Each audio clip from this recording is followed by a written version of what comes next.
Pues un placer estar hoy con dos grandes profesionales que ahora pasaré a presentar para hablar de una temática además que no solo es que la temática esté en boga, sino que realmente pues cambia la agenda de nuestras compañías, ¿no? Nuestro rol como directivos y el marco incluso temporal de desarrollo de esas compañías, y es cuando hablamos de sostenibilidad. Entonces, para hablar de sostenibilidad hoy tengo el placer de estar muy bien acompañada de dos grandes profesionales que, operando en industrias muy diversas, abordan el tema de la sostenibilidad de una manera pues, diversa y complementaria, pero en ambos casos, ¿no?, con muchísimo compromiso. Os presento, si me permitís, empezando por ti, Gregorio Gutiérrez Macalister, actualmente Managing Director para el sur de Europa de Diageo,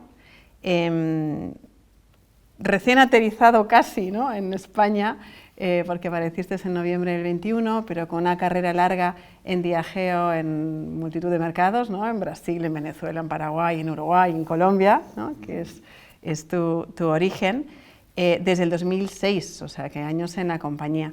Y anteriormente a eso, CEO en Multiflora Corporation y arrancando tu carrera antes en McKinsey, ¿no? Bienvenida. Pues muchas gracias. Un placer y muy agradecida y afortunada que estés. Y por otro lado, Leopoldo Satustegui, que luego pasaré a llamar Polo si él me lo permite, ¿no?, que sé que es como te llaman más en confianza.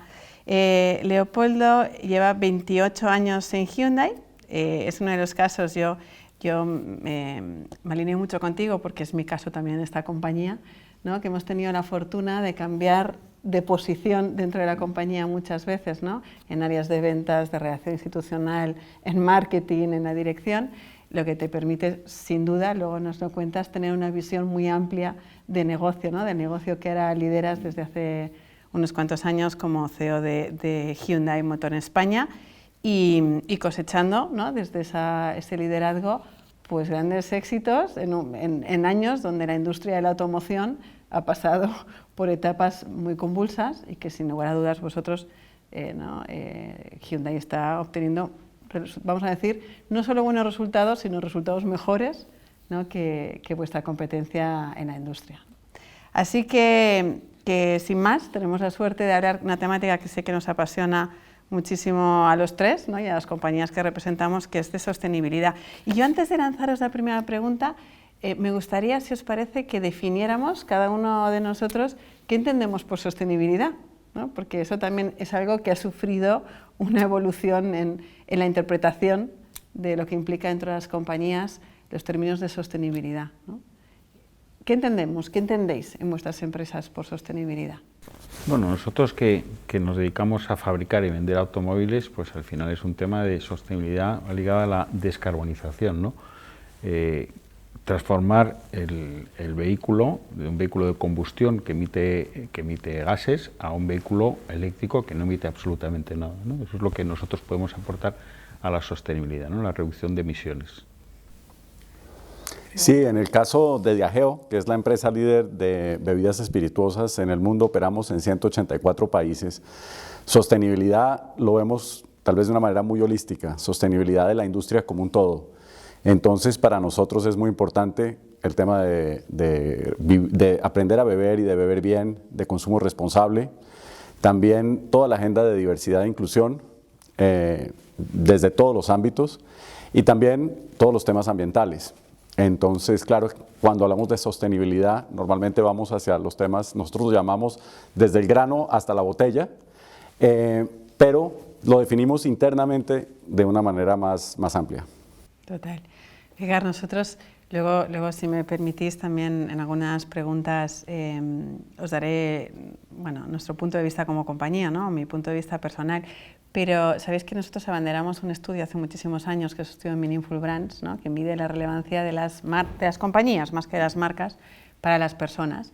Pero ese estudio empezó, el estudio con Meaningful Brands lleva 12 años, pero empezó hace casi 16, solo entendiendo la sostenibilidad como cambio climático. Y en aquel momento pensábamos que desde un punto de vista de comunicación, si una compañía, ¿no?, abanderaba temas vinculados al cambio climático, iba a ser un valor diferencial. Y os diré que 2 años después nos dimos cuenta que no, y ampliamos la concepción de sostenibilidad, ¿no? Y lo viramos no solo a esa visión de cambio climático, sino bueno, de lo que implica lo que una compañía o una marca puede hacer para ti como beneficio personal, para un colectivo, ¿no?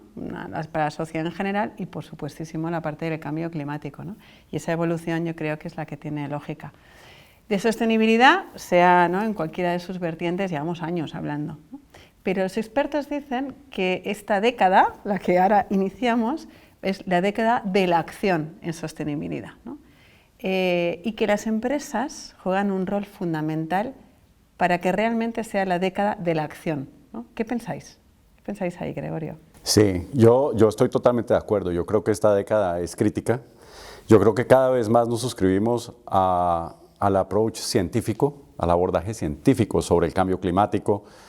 Y evidentemente las compañías que tenemos una presencia global, que operamos en tantos lugares, tenemos que dar ejemplo, tenemos que salir adelante, crear conciencia, no solamente con nuestros consumidores y nuestros clientes, pero también con toda la cadena de valor, ¿no? En el caso de las bebidas, nosotros fermentamos y destilamos nuestros productos y compramos todo tipo de materiales agrícolas para hacer eso. Y cada vez más pensamos en el pequeño agricultor, en países en África, en Latinoamérica, en Asia, y cómo les ayudamos a entender el impacto que tiene la operación agrícola en toda la cadena y en los temas de sostenibilidad. Entonces, eso es un ejemplo, pero en el tema de emisiones de CO2, nosotros movemos whisky de Escocia también por todas partes, en barco primero, después en camiones. Entonces, ¿cómo trabajamos con nuestros partners logísticos para asegurarnos que podemos cumplir los compromisos que hemos asumido, que son bastante agresivos? Bueno, en vuestro caso, ¿por qué esta década tiene que ser la de la acción? Bueno, yo creo que nosotros llevamos ya, en la década anterior, llevamos 10 años apostando, invirtiendo en nuevas tecnologías, ¿no? Se está empezando a ver mucho más ahora, ¿no? Y esta es la década en la que de verdad se tiene que ver esa transformación del sector, ¿no?, del mercado. Y en ese, para mí las empresas fueron un papel fundamental. Al final las empresas son las que marcan las tendencias de mercado, son las que de alguna manera dirigen el mercado, ¿no? Y ya no solo en la parte de consumidores, sino también a la hora de alguna manera de dirigir o de ser más, de tener una imagen mucho más sostenible de cara a los propios empleados, ¿no? Hasta ahora pues era una cosa que dentro de las empresas no se miraba, ¿no?, la sostenibilidad, que es eso, ¿no? Ahora cada vez más las empresas cuidan pues el tema de los plásticos, el tema de cómo son capaces de generar la electricidad. Y en eso nosotros como compañía tenemos una hoja de ruta muy clara para llegar a ser neutros de carbono en el año 2035, pero no solo en los productos que vendemos, sino cómo fabricamos esos productos y en toda la energía que vamos a consumir, tanto en las fábricas como en las compañías, ¿no?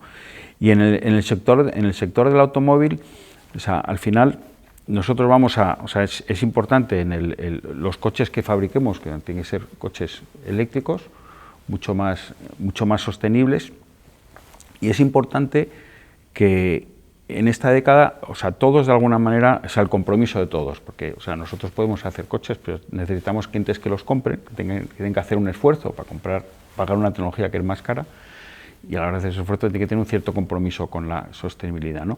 Las empresas, al final las empresas, como decía, son los que van a marcar las tendencias, son las primeras que a la hora de renovar sus flotas, pues tienen que pensar en coches más eficientes, cosa que todavía no lo acabamos de ver del todo, ¿no? Empieza a haber algunas empresas, pero todavía no lo acabamos de ver todo, ¿no? O sea, yo creo que es fundamental el papel que van a desarrollar las empresas, son las primeras que tienen que empezar a transformar, en nuestro caso, el mercado, ¿no?, hacia coches mucho más sostenibles. ¿Cuánto hay de eso o sea, estamos hablando claramente de activismo, ¿no?, por parte de las empresas, pero a ver cómo hago esta pregunta de una forma políticamente correcta.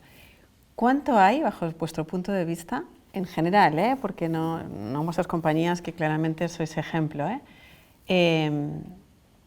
de una oportunidad para las compañías por razones tipo la falta de confianza hacia los organismos gubernamentales, por ejemplo, ¿no? ¿Cuánto hay de propósito real dentro de esas compañías? ¿O cuánto hay o cuánto pondera el entender que claramente movilizarlo, ¿no? Tú lo introducías, Polo, entendiendo la relevancia que eso cobra para todos tus stakeholders, es una buena idea de negocio, ¿no? ¿Cuánto hay de cada una? Porque depende de dónde pones el peso, el movimiento, el esfuerzo, todo lo que se pone detrás es diferente, ¿no?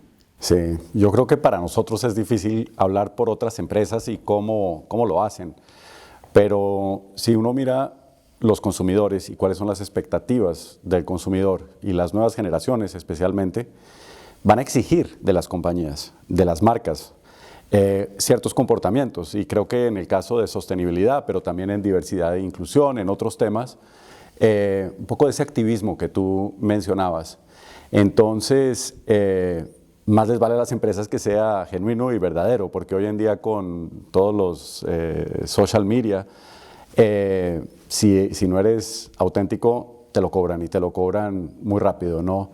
En el caso de Diageo, yo lo vivo en el día a día y como tú decías, Polo, no es algo nuevo, venimos trabajando en esto ya hace años y claramente los resultados se ven, pero se ven no solamente en indicadores de desempeño, sino se ven en la reacción de nuestros consumidores, cuando eliminamos empaques o cuando contamos la historia de dónde vienen los productos. Tenemos marcas que llevan, como Johnny Walker, 200 años en el mercado. Entonces, la responsabilidad por perpetuar ese tipo de marcas y entender cuáles son las necesidades, las expectativas del consumidor es muy importante para continuar siendo relevantes por otros 200 años, ¿no? O más. Total, en vuestro caso, Polo, porque ser sostenible es caro. Bueno, claro, al final las empresas de nuestro sector, o sea, el esfuerzo, la inversión que estamos haciendo para poder ofrecer coches 100% eléctricos, al final es la tecnología más cara, o incluso de hidrógeno, como también ofrecemos nosotros, y los híbridos enchufables, pues tiene un coste altísimo, ¿no? Y lo que pasa es que tal como está evolucionando primero por un tema regulatorio, es decir, tenemos que llegar ahí porque nos lo exigen, un tema de emisiones. Pero luego cada vez empezamos a ver que hay más clientes en el futuro, sobre todo las nuevas generaciones, como tú decías, o sea, van a valorar mucho las empresas por lo sostenibles que sean y por el esfuerzo que hayan hecho por la sostenibilidad. Nosotros como compañía, bajo el lema de Progress for Humanity, lo tenemos claro, nuestro compromiso con la sostenibilidad es total, 2035, solo eléctricos y toda la cadena de valor va a ser 100% sostenible.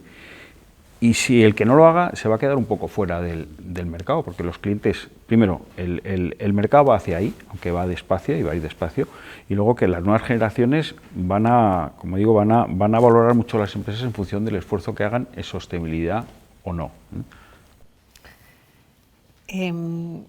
¿Cómo se conjuga?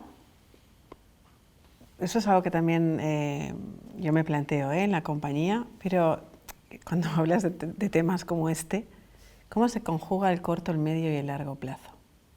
Y os pongo un ejemplo. Nosotros este estudio que os decía que hacemos, lo activamos cada 2 años. Es un estudio global, cubrimos todos los mercados en más de 300 categorías de producto. Y durante las últimas 3 ediciones, había crecido de forma espectacular. O sea, nosotros medimos la relevancia declarada por las personas en beneficio de producto, beneficio personal y beneficio colectivo. Y lo que habíamos visto en las 3 últimas ediciones es que la suma de los personales y los colectivos ya pesaba casi un 50% más, perdón, casi un 60% en la valoración que las personas les dan a las compañías y a las marcas versus el producto, ¿no? Y dentro de ese 60% os diré que lo que más crecía era el colectivo, que es donde está cambio climático, inversión en sociedad. Y lo que vimos en la última edición, que coincidió en el 2020, que es donde estaba programada, y los resultados que presentamos, claramente por la situación de la pandemia, había modificado esos pesos. Había vuelto a subir el valor del producto y dentro de los colectivos y los personales había hecho crecer el personal. O sea, algo así como, dicho de una forma muy simple, está fenomenal, yo les sigo pidiendo mucho a las empresas y a las marcas, pero al final ayúdame a mí en lo que me pasa hoy, ¿no? Que tengo un apuro económico porque estoy en ERTE o me he quedado sin trabajo, o ayuda a mi entorno muy cercano, y lo del cambio climático está bien, pero a lo mejor ¿no? Pierde un poco equilibrio. Claro, mi pregunta es la siguiente: siendo los retos a los que vuestras industrias y compañías se enfrentan, pensando en no solo la década de la acción, sino ¿no? proyectos de cambio proyectados al 2035, ¿no? o más allá, ¿cómo se conjuga ese plan con la demanda en el corto plazo o lo que el usuario te va a pedir al final en el corto plazo, ¿no? Que la pandemia ha demostrado que puede cambiarte la agenda de una forma casi inmediata, ¿no? ¿Cómo se conjuga eso? Porque estos planes, más cuando entra el regulador, ¿no? son planes a marcos temporales de 15, 20 años. ¿Cómo hacéis eso en vuestras empresas, en vuestra industria? Sí, pues si quieres empiezo yo. En el caso de Diageo, escuchándote la pregunta, casi que refleja un poco mi día a día. Pero corporativamente, hace 2 años nosotros lanzamos lo que llamamos Espíritu del Progreso 2030, que son los compromisos que asumimos de manera pública. Nosotros somos una empresa pública cuyas acciones se transan en Londres y en Nueva York, y esto lo hicimos con nuestros inversionistas de manera muy abierta y les mostramos en las dimensiones de sostenibilidad qué estábamos asumiendo. Entonces, por ejemplo, tener emisiones de carbono netas 0, lo asumimos en ese momento. Todas las metas en relación al agua, que para nuestra categoría es muy importante. Entonces, creo que es muy importante tener una ancla en el futuro de para dónde vamos. No perder nunca ese norte, declararlo públicamente, los incentivos internos, los planes de acciones, toda la compensación que tenga un componente relacionado con eso para que no se pierda nunca de vista. Pero hoy tenemos inflación, tenemos problemas, el consumidor cambia mucho. La pandemia creo que nos enseñó a los hábitos de consumo, empezaron a cambiar de unas maneras que nosotros, en el caso de bebidas, cerraron los bares y los restaurantes de un día para el otro. En un lugar como España, por ejemplo, donde 70% del consumo de bebidas sucede en restaurantes y en bares, de repente está solo disponible en supermercados. ¿Y eso qué significa para la persona? De repente, en un momento más difícil con inflación, los precios suben, la gente va a querer productos más baratos, un beneficio funcional. Pero nosotros tenemos que estar muy agudos leyendo ese corto plazo, ajustando los planes para satisfacer las demandas de corto plazo. Pero pase lo que pase, en 10 años, toda esta agenda de sostenibilidad solo se va a hacer más importante. Entonces tenemos que siempre estar seguros que estamos creando espacio en nuestros resultados financieros para continuar invirtiendo y que no nos desviamos de ese plan de ruta, ¿no? Bueno, en nuestro caso la verdad es que en nuestro sector o sea, los objetivos nos los han marcado ya, es decir, nos han dicho cuál es el nivel de emisiones que tenemos que conseguir de aquí al 2035, que en el 2036 tenemos que ser 100% eléctricos, ¿no? Y nosotros como compañía tenemos claro cuál es nuestra estrategia, ¿no? Nuestra hoja de ruta para llegar al 2035. El problema muchas veces es encajar los objetivos que te impone el regulador con la realidad del mercado. Es decir, porque si vamos más rápido de lo que puede ir el mercado, nos vamos a encontrar en un momento dado con problemas, porque el cliente a lo mejor no demanda ese tipo de vehículos o el cliente no puede acceder a ese tipo de vehículos, ¿no? Que es un poco algo que está pasando ahora. Nosotros vemos en el mercado, aumentan la venta de coches usados de más de 15 años, pero en cambio los coches eléctricos y enchufables no crecen todo lo que esperábamos. ¿Por qué? Pues porque la gente, ante la incertidumbre tecnológica, pues prefiere continuar con un coche usado y pospone la decisión de a ver qué tecnología me compro, ¿no?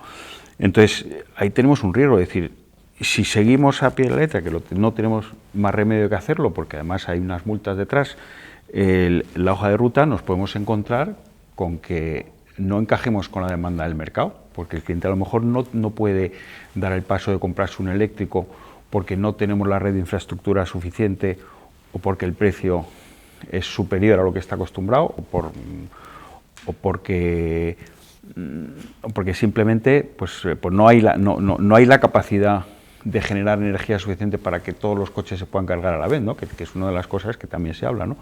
Con lo cual yo creo que va a ser difícil en los próximos en los próximos años que todo eso encaje. Veremos a ver cómo lo hacemos, porque va a ser un reto importantísimo, ¿eh? Porque por un lado está lo que te obligan a hacer y por otro lado es lo que el cliente quiere, ¿no? O sea, es la primera vez que la oferta va a forzar la demanda. Normalmente es la demanda la que define la oferta, ¿no? Y en este caso la oferta está forzando la demanda, ¿no? Veremos a ver hasta qué punto la puede forzar. Total. Hay otro punto por recoger lo que nos está pasando ahora, ¿eh? No solo en términos de inflación, sino pues, fundamentalmente el incremento del coste de la electricidad, ¿no? También llevábamos mucho tiempo hablando, antes de que empezara la pandemia, de la transformación digital de las empresas, de las industrias, ¿no? Más allá de la industria 4.0, y parece que llega la pandemia y como no queda más remedio, desde el punto de vista de las empresas, la evolución en la adopción, ¿no? De la digitalización de todo, de los procesos, de la fuerza laboral, etcétera, parece que la pandemia lo impulsó, ¿no? ¿Puede pasar lo mismo? O sea, ¿puede pasar lo mismo ahora por efecto clarísimo, sobre todo, ¿no? De los costes de los suministros, que en términos de sostenibilidad y cambio climático sea un impulso más allá de lo que estaba en la agenda? Yo personalmente en nuestro sector creo que no. O sea, creo que los tiempos están muy claros de a qué velocidad podemos ir nosotros, los fabricantes, a la hora de ofrecer esos coches eléctricos. Luego hay una capacidad, hoy por hoy, de fabricación de baterías, o sea, con que corriéramos mucho no podríamos fabricar los coches eléctricos. Si la demanda crecería mucho no seríamos capaces de satisfacerla. Y luego, por otro lado, dependemos de un entorno que no depende de nosotros, que son las eléctricas y los gobiernos para que desarrollen la infraestructura. Y yo creo que eso va a ir más despacio de lo que necesitamos. De hecho, estamos yendo mucho más despacio. Siempre digo que para llegar a los objetivos del 2030 no tenemos que correr, tenemos que volar. Y sin infraestructura es muy difícil que se puedan vender coches eléctricos, porque la gente va a necesitar cargarlos y el 70% de los coches duermen en la calle. Entonces yo creo que una cosa es que haya un deseo de que eso se acelere, pero yo creo que en nuestro sector no se va a acelerar. Incluso diría que vamos a ir un poco más despacio de la hoja de ruta que nos han marcado. Ojalá pudiéramos llegar, ¿no? Pero ahora mismo estamos muy lejos, ¿no? Y no quedan muchos años, pues estamos en 2022, estamos hablando del 2035, no son muchos años para toda la transformación que hay que hacer, ¿no? Total. Gregorio, en vuestra industria, sí. O sea, la crisis, ¿no? Por llamarlo de alguna manera, la crisis de suministros, ¿está afectando esa hoja de ruta? Yo sí creo. Yo creo que todas las descontinuidades históricamente llaman a innovación, de alguna manera. Otras crisis energéticas que hemos tenido, uno ve en el mercado diferentes soluciones, motores pequeños, inversiones en tecnologías alternativas. En el caso de nuestra industria, yo creo que nos ha hecho replantearnos cómo empacamos los productos, por ejemplo, ¿no? Cómo los promocionamos. Uno entra a un supermercado y hay una cantidad de papel y cartón y estas cosas que eso está mandado a recoger. Hoy en día tenemos que hacer promociones de manera que sea reciclable o que sea reutilizable. Un ejemplo que a mí me gusta mucho es, y tal vez hablo mucho de Johnnie Walker, pero es una marca que a mí me apasiona, pero tenemos un proyecto piloto de hacer el primer whisky empacado en una botella a base de papel. Tú dices, ¿cómo me vas a dar un Johnnie Walker en un papel? Y cuando la ves es espectacular los prototipos que hemos visto, pero ya es un paso adelante, pensando que el consumidor va a apreciar este tipo de soluciones. Hemos sacado muchos empaques de cartón, de botellas que el empaque de cartón no agrega mucho, ¿no? Pero la gente se ha acostumbrado. Pero yo creo que ese tipo de innovaciones en donde no las hacemos solo nosotros, sino de la mano de toda la cadena de valor, de la mano de lo que el consumidor está esperando, yo creo que tienden a impulsar innovaciones que van a ser transformacionales para el sector. Y yo creo que las compañías, pensando estratégicamente, durante crisis hay algunas que quedan para atrás y otras que salen adelante. Y la oportunidad que siempre te trae una crisis. Entonces lo que nosotros siempre hablamos es no desaprovechar una buena crisis porque es una oportunidad de hacer algo disruptivo que sorprenda y que traiga nuevas oportunidades, ¿no? Y bueno, es decir, no creéis, sí, lo habéis contestado, ¿no? Pero me lleva a una reflexión y es la dependencia de terceros. No digo obvio, ¿no? Por la crisis de suministros ni por la guerra en la que estamos envueltos que lo ha traído encima de la mesa, ¿no? Pero toda esta transformación, toda esta gestión de la sostenibilidad, la responsabilidad sobre el total de la cadena de valor, al final deja una dependencia superior, o es mi sensación, superior a la que teníamos en el ciclo anterior de terceros, ¿no? En nuestro caso, totalmente. Totalmente. Nosotros ahora mismo, sin ese desarrollo de infraestructuras, pues no podemos hacer el coche eléctrico una realidad. O sea, la usabilidad de un coche eléctrico comparado con un coche de combustión, hay mucha diferencia. Para que se puedan equiparar, pues necesitas una red de carga ultra rápida que nosotros no podemos hacer. Tienen que hacer otras compañías, ¿no? las eléctricas, y ahí también tienen que intervenir de alguna manera los gobiernos, ¿no? Porque hablamos de inversiones muy altas, ¿no? Es mucho más caro que lo que en su día, toda la inversión que supuso, pues las 120 o 130.000 estaciones de servicio que hay en España, ¿no? Y bueno, y eso ahí dependemos de ellos. Si ellos no consiguen llegar a esos objetivos, nosotros tampoco llegaremos, porque será imposible vender un coche eléctrico si no tienes dónde cargarlo. Por mucho que nosotros regalemos el cargador para que el cliente lo pueda cargar en su casa, pero luego necesitas hacer un viaje, necesitas para recargar en algún sitio, ¿no? Y si esa red no está, pues fallaremos. Y eso invita a Gregorio a también cambiar la operativa y la cultura.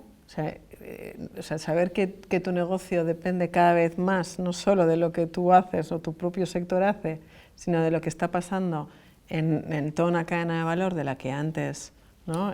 Casi ni ponías ojo ni le dedicabas mucho tiempo, ¿no? En cómo crear esas coaliciones. Cambia radicalmente la manera como se opera, incluso cómo se organiza una compañía, pensando en ese ecosistema, ¿no? Más de, si lo digo en positivo, colaboración, si lo digo más en términos empresariales, coaliciones, ¿no? Sí, no, es interesante esa pregunta, porque mirando hacia atrás, yo creo que siempre hemos trabajado muy de la mano de nuestras agencias, de nuestros aliados estratégicos, nuestros proveedores. Son empresas y marcas que llevan muchos años, pero pensando en lo que tú dices, en esta coyuntura, eso va a cambiar de alguna manera. Y yo creo que si algo hemos aprendido de la transformación digital, es que no lo hacemos solos. Lo hacemos con terceros, con startups, y yo creo que de verdad tener un radar externo muy afinado y estar muy conectado con quién está haciendo qué, trabajar de una manera más colaborativa dentro de la cadena, claramente va a permitirnos avanzar más rápido en la agenda de sostenibilidad. Yo te mencionaba al comienzo el trabajo con agricultores, que en muchos países no son grandísimas empresas, sino son pequeños agricultores.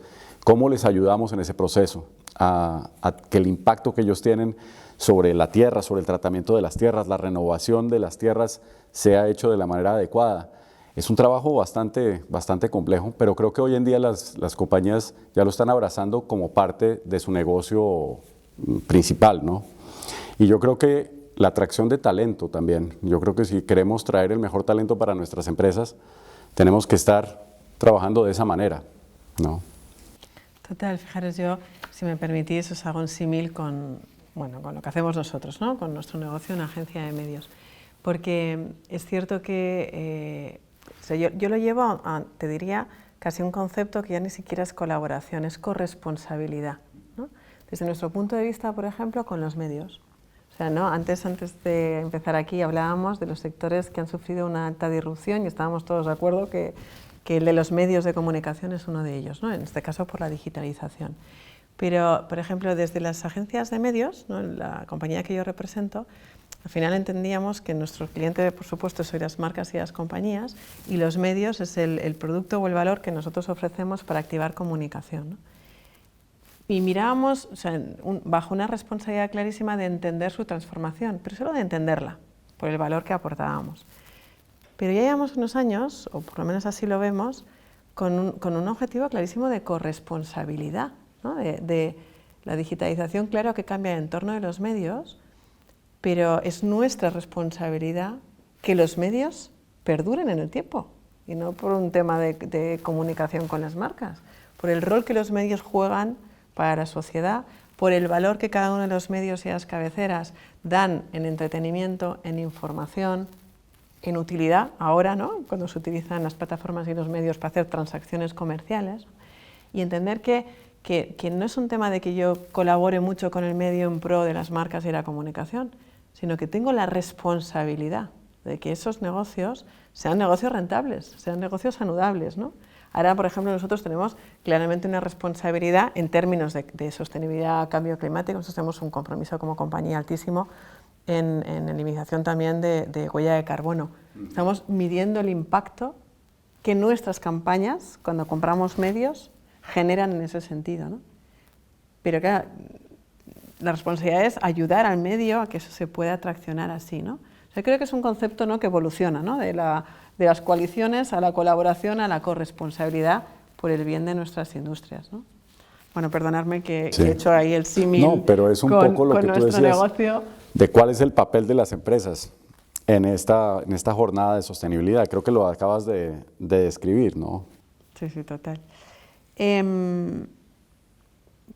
Se habla mucho, ya desde hace mucho tiempo, de las fake news, ¿no?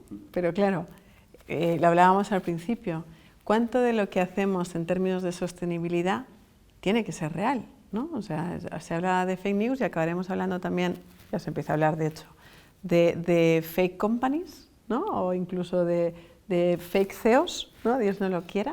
O sea, ¿cuánto hay que vincular todo este proyecto a un propósito real y auténtico dentro de las compañías? Pues la verdad es que es algo que, o sea, existe mucho negacionista con el tema de la sostenibilidad, ¿no? Gente que no cree en lo del calentamiento del global, que no cree en lo del problema de las emisiones, que piensa que todo este tema del paso de los vehículos de combustión a los eléctricos es un tema político o es un tema geopolítico, que piensa que lo de los coches eléctricos, que es una pantomima, que va a ser imposible que nos podamos desplazar con coches eléctricos. O sea, yo veo muchas veces los comentarios de gente cuando se mete en entrevistas y eso, hay gente que es muy destructiva con todo eso. Es decir, hay gente que no se lo cree, pero es que es una realidad que está ahí, o sea, está probado, el calentamiento global está probado, que hay que reducir las emisiones es una cosa que todos tenemos claro. Es verdad que el esfuerzo que haga Europa, pues si lo comparas con China o lo comparas con Oriente Medio o con otros sitios donde no están tan comprometidos con la sostenibilidad, pues se va a quedar un poco diluido, pero al final alguien lo tiene que hacer primero, ¿no? O sea, yo creo que en eso las empresas lo tenemos claro, por lo menos nosotros en Hyundai tenemos claro cuál es nuestro objetivo, que es progreso por la humanidad, compromiso total con la sostenibilidad, aunque al principio pues exige una inversión muy alta y tener que renunciar lógicamente a beneficios, porque hay que hacer unas inversiones tremendas y la rentabilidad al principio de los coches eléctricos es muy inferior, pero es que es una realidad. Pero es verdad que todavía sigue habiendo una parte de la sociedad, gente que no cree en eso y que piensa que todo el tema de sostenibilidad es un tema político, es un tema geopolítico, es una lucha de poderes por el petróleo y no sé qué, y que eso que es un cuento que nos han dicho, que nos hemos creído, ¿no?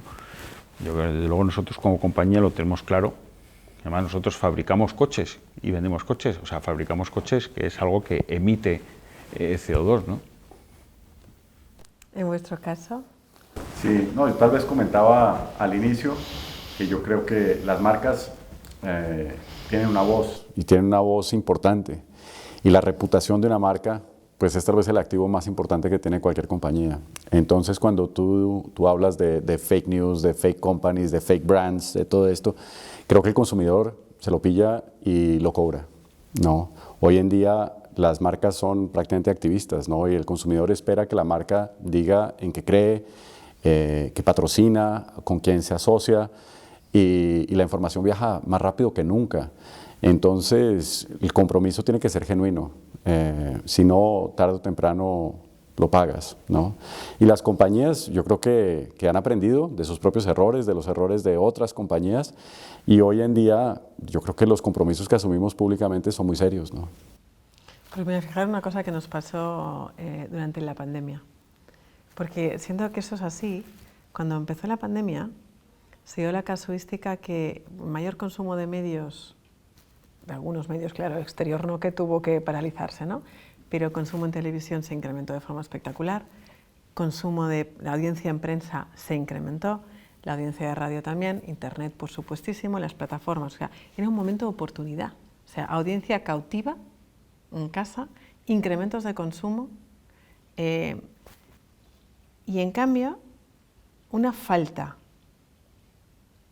de capacidad para comunicar por parte de marcas y compañías, más allá obviamente de las limitaciones presupuestarias o de la situación económica, Dios me libre, o sea, si tienes un ERTE o has cerrado, obviamente solo falta que comuniques. Pero compañías que les estaba yendo bien, gran consumo, que no les fue mal en la pandemia, por ejemplo, y que directamente cancelaban las campañas porque no tenían cosas reales que comunicar en el corto plazo. O sea, separaban las campañas de producto o porque vendían mucho o porque no podían vender, y en un momento de oportunidad, un momento de dirigirte a tu audiencia de una manera diferente, no tener nada que contar.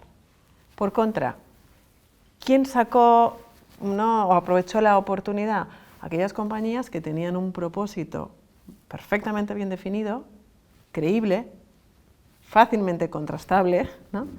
Y aprovecharon eso como un momento de comunicación con su audiencia que sin lugar a dudas, nosotros actualizamos Meaningful Brands a final de este año, saldrá la ola. Estoy convencida que el crecimiento en compañías donde durante la pandemia podían sacar pecho de un propósito no trabajado en ese momento, sino que se venía trabajando, les va a generar un rédito.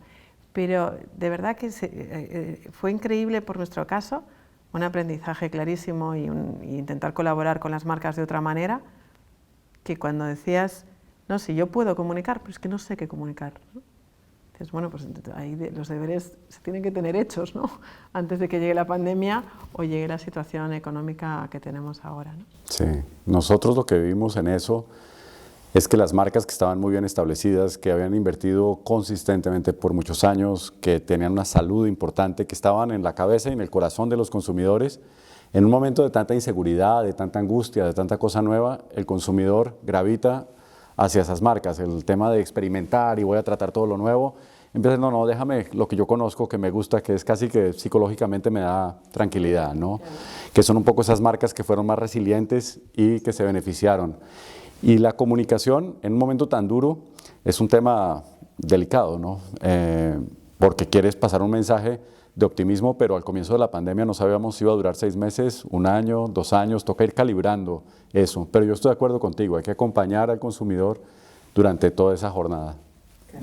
No, de hecho nosotros fuimos una de las marcas, yo creo que nos aprovechamos, sí. Hicimos además una campaña de compromiso, no era una campaña de publicidad, sacamos una serie de compromisos para ayudar a nuestros clientes y con ayudas a la compra, con compromiso de evolución en caso de que perdieran el empleo y lo comunicamos en la pandemia y la verdad es que yo creo que eso unido a otras cosas ha hecho que la marca haya dado el salto que ha dado. Bueno, no solo eso, Polo, ¿no? Poner tu flota a disposición de todos los sanitarios. De todos los sanitarios, ¿no? Efectivamente, eso es una... Sí, ahí está, eso significa estar cerca, ¿no? de lo que se vive.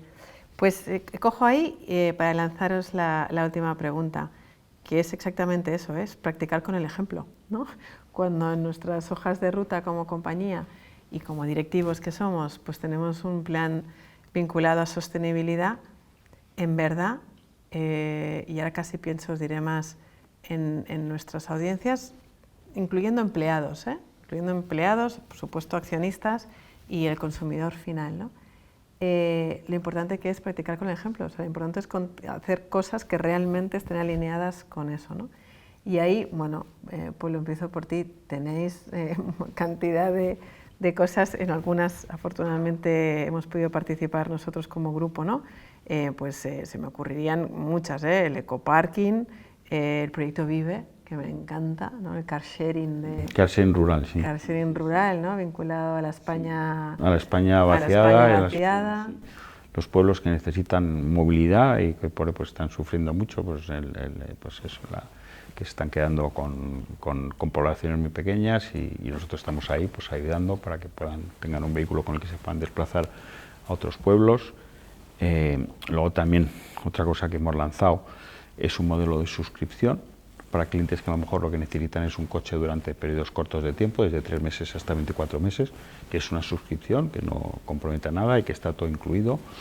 O sea, nosotros como compañía siempre intentamos encontrar fórmulas para acercarnos, primero para ayudar a acercarnos a los clientes. También tenemos un proyecto que ayudamos a limpiar los mares de todas las redes que hay. Ahí está Hyundai muy metido también. Y o sea, tenemos un compromiso total con la sostenibilidad.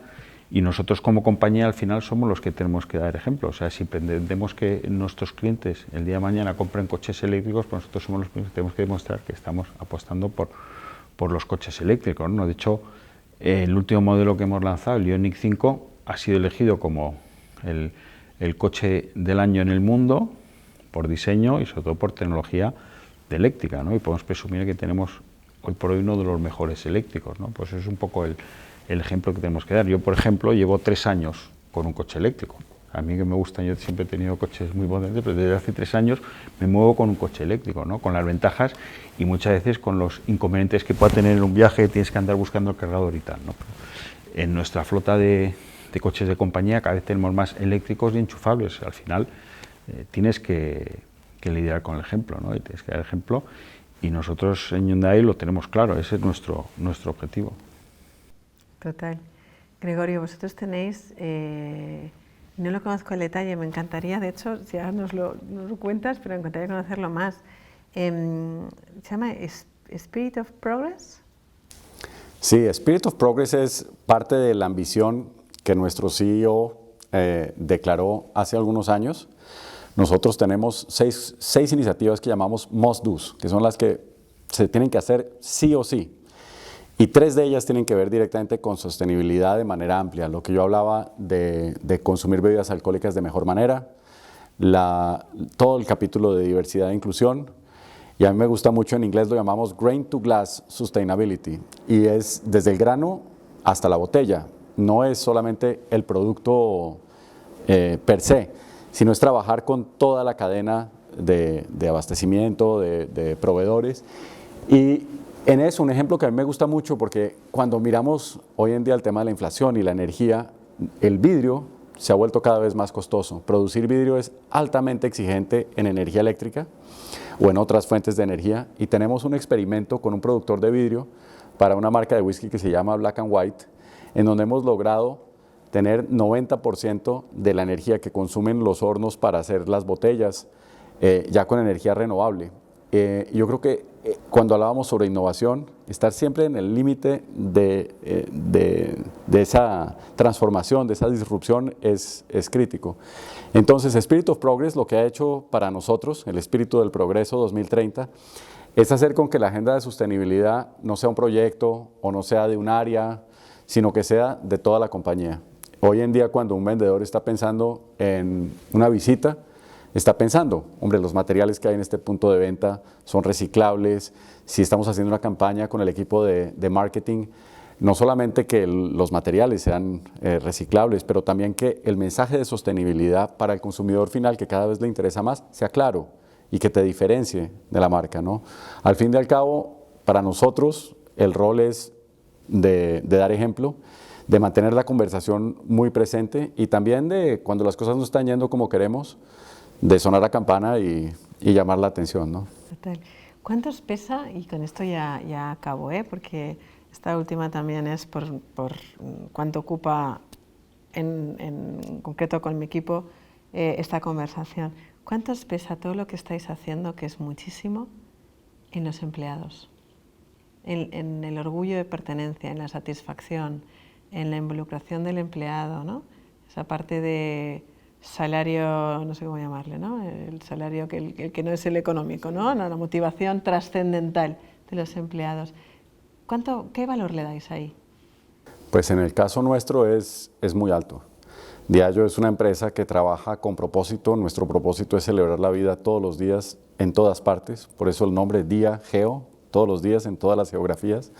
Y yo creo que los empleados, dentro de la empresa o fuera, siempre tienen alguna causa que es cercana a su corazón por algún motivo, y toda esta agenda es una manera de dar la oportunidad para que la gente se exprese, para que la gente haga una diferencia en la sociedad con una plataforma muy sólida, corporativa, ¿no? Al fin y al cabo, nuestras empresas tienen recursos para invertir en diferentes áreas y yo poder trabajar en, no sé, estamos celebrando el mes de Pride y tener una plataforma corporativa que si tú eres un aliado o haces parte de la comunidad y quieras expresarte, poder hacerlo a través de la compañía.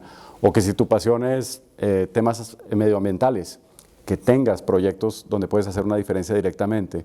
Entonces, darle a la gente la oportunidad de trabajar en sus pasiones dentro de lo que es su trabajo del día a día, yo creo que crea una conexión emocional y un salario emocional, como tú lo describías, muy fuerte. Yo creo que en Diageo eso hace una diferencia grande para atraer talento y para retener nuestro talento. Y pues vosotros, porque vosotros además de la complejidad adicional de los concesionarios, ¿no? Claro que al final... Bueno, nosotros la verdad es que, o sea, una marca joven, pues llevamos 30 años, ¿no? Pero que empezamos ofreciendo un producto de precio, con un diseño muy normal, vamos a decir. Bueno, pues al final, todos los que nos han seguido desde el principio, son muchos los concesionarios que se han ido a lo largo del tiempo, ¿no? Se han ido incorporando a la marca, o sea, que vean que ahora Hyundai es una marca que marca tendencias, tendencias en las nuevas tecnologías, en coches eléctricos, en coches híbridos, en híbridos enchufables. Ya no solo todo lo que ha evolucionado la marca en cuanto a volumen, ¿no? y en cuanto a imagen, sino que hoy por hoy Hyundai es una marca que está reconocida por la tecnología que puede ofrecer, ¿no? Sobre todo en todas estas nuevas fórmulas. Y ahí el orgullo que sienten los concesionarios que han vivido la etapa anterior, es decir, que iban a rebufo y que iban por detrás, ahora que dicen, no, y es que nosotros ahora lideramos, o sea, no solo somos los primeros en ventas, sino que además somos el ejemplo a seguir, ¿no? La referencia en cuanto a diseño, en cuanto a tecnología, ¿no? Pues y lo mismo con los empleados que han vivido pues, esos años en los que parecía que copiábamos a los demás, ¿no? Que íbamos detrás y que íbamos copiando, ¿no? Que los coreanos nos consideraban, bueno, estos que vienen a copiarnos y tal, y que era que somos la referencia, que muchas empresas cuando están pensando en buscar a gente, están pensando en empleados de Hyundai. Lo que pasa es que, bueno, pues intentamos que la gente esté muy contenta y bueno, pues al final consigues ese orgullo de marca, pues hace que la gente pues siga con nosotros, ¿no? Y nos permite retener el talento. Pero es verdad que nosotros hemos pasado de un extremo al otro, ¿no? Y eso pues genera muchísimo orgullo, tanto en la red de concesionarios como en nuestros empleados.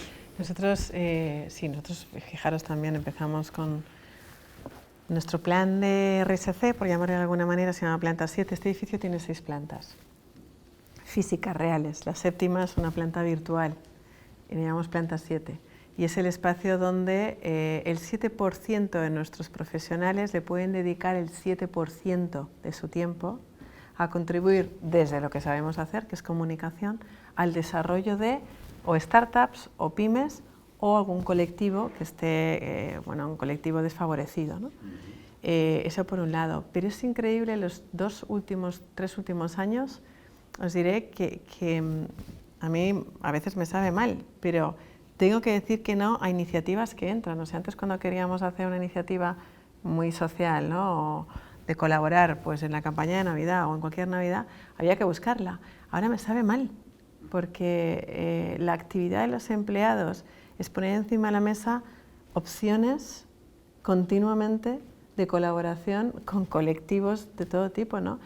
Y al final no puedes casarte con todo, ¿no? Tienes que vincularlo al propósito de la compañía, ¿no? Que es lo que nosotros enmascaramos en ese Planta 7 y en nuestra paraguas que se llama Abbas Impact, ¿no? Pero ha sido increíble y os diré que ha sido en los 3-4 últimos años. Y medido en nuestras encuestas de clima laboral, me atrevería a decir que nos ha hecho incrementar el engagement en 3-4 puntos, que no es fácil movilizar ahí el engagement, vinculado a todo lo que tiene que ver con nuestra política, lo que llamamos Abbas Impact, ¿no? que va desde el cambio climático, sostenibilidad medioambiental, social, contribución, la parte social y la parte de empleados, ¿no? O sea que sin lugar a dudas. Un auténtico placer charlar con los dos, un placer, Polo. Muchas gracias por darme la oportunidad de estar aquí. Un placer, Gregorio, charlar y conocer y poder compartir, ¿no? Como industrias que operan, ¿no? con retos tan dispares, pero que cuando vamos a las cosas importantes de la agenda de los próximos años, nos alineamos, ¿no?, de una forma muy rápida. Así que muchísimas gracias y un placer. Muchas gracias a ti por la invitación.